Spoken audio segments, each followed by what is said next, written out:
The rain fell in relentless sheets, drumming against the asphalt streets and turning the city into a blur of neon lights and reflective puddles. On a crowded downtown corner, cars honked impatiently, their drivers frustrated by the storm. But amidst the chaos, one man moved with purpose. His clothes were soaked through, clinging to his lean frame. A worn hoodie shielded him, but did little against the pounding rain. He didn't seem to notice the chill or the dampness. His eyes were fixed ahead, scanning for something, or someone. His name was Daniel Harper, a single father who had spent the past 5 years balancing the impossible, working 2 jobs, raising his 10-year-old daughter Emma, and somehow managing to cling to the fragments of hope life had left him.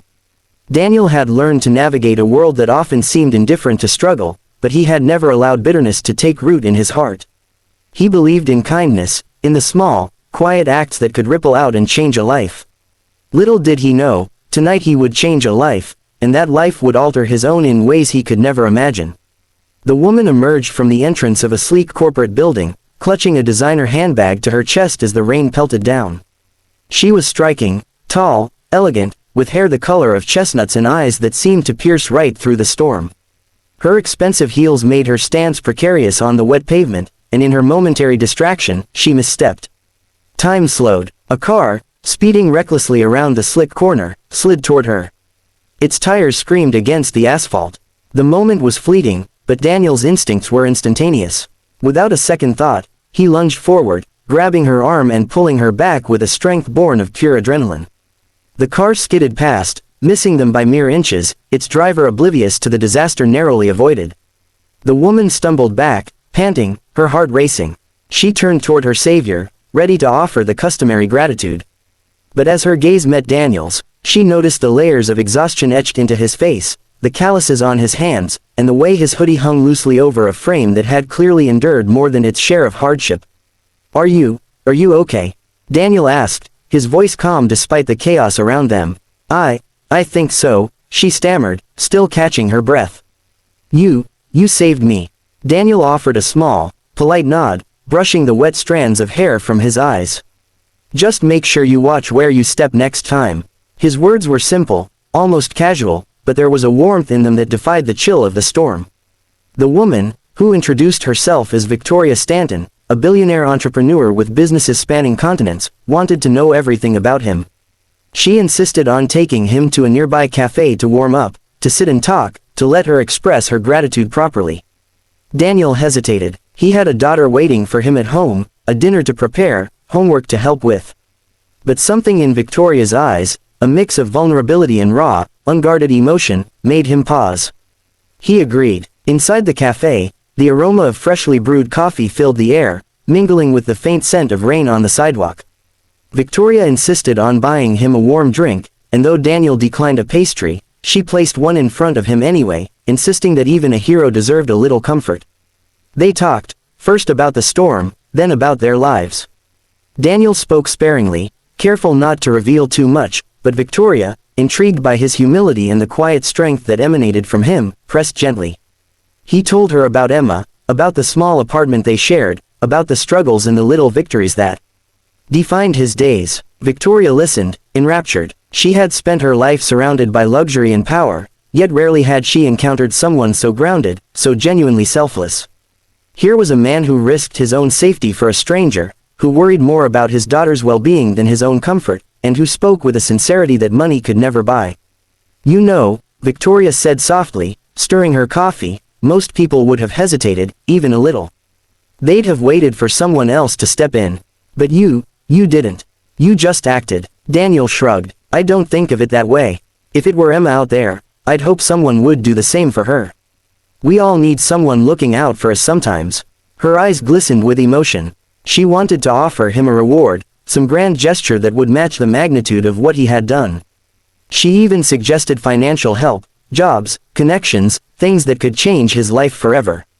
But Daniel politely declined. "I'm fine," he said. "Really, I'm just glad you're safe. That's enough for me." Victoria felt a pang of disbelief.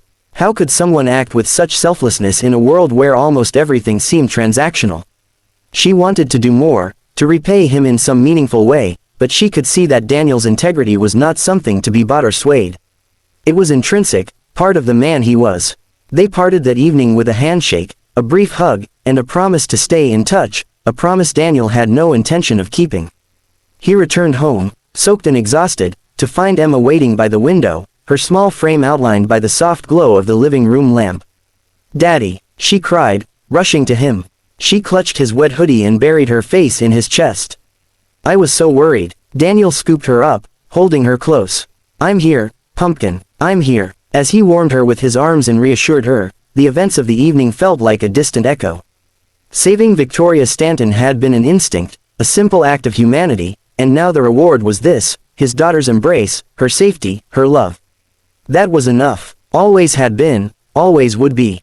Meanwhile, Victoria couldn't stop thinking about him. In the days that followed, she tried to locate him, to thank him again, to offer something, anything, in return. She asked friends, used her resources, tracked leads, but Daniel Harper had vanished from her life as quietly as he had entered it.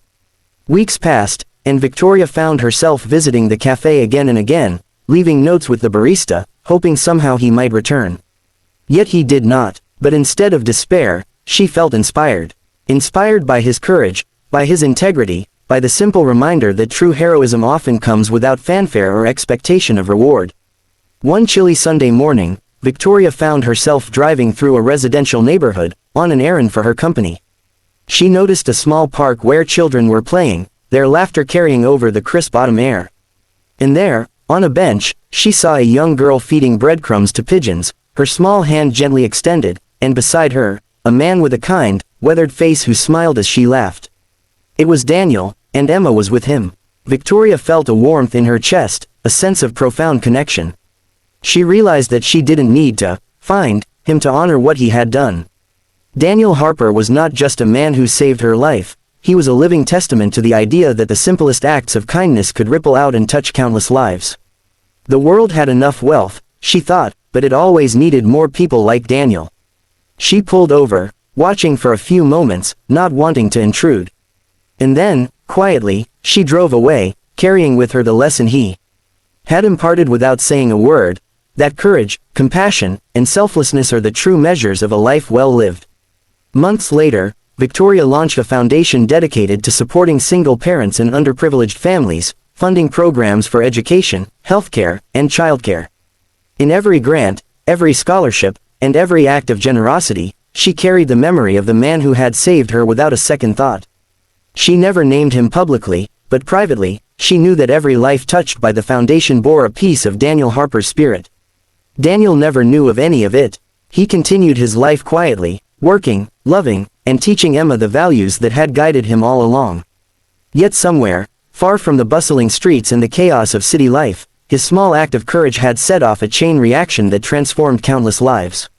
And in that quiet, invisible way, Daniel Harper's heroism, rooted not in wealth, fame, or recognition, but in the simple act of helping another human being, became a legacy far greater than he could have ever imagined.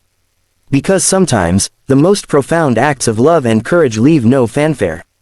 They vanish quietly into the world, like ripples across water, touching hearts in ways we may never fully know. And sometimes, that is exactly how they are meant to be. In the end, Daniel Harper's story is not about the billionaire he saved, but about the enduring power of kindness, the transformative impact of selfless action, and the quiet, invisible ways that one person's courage can change the world, one life, one act, one heart at a time.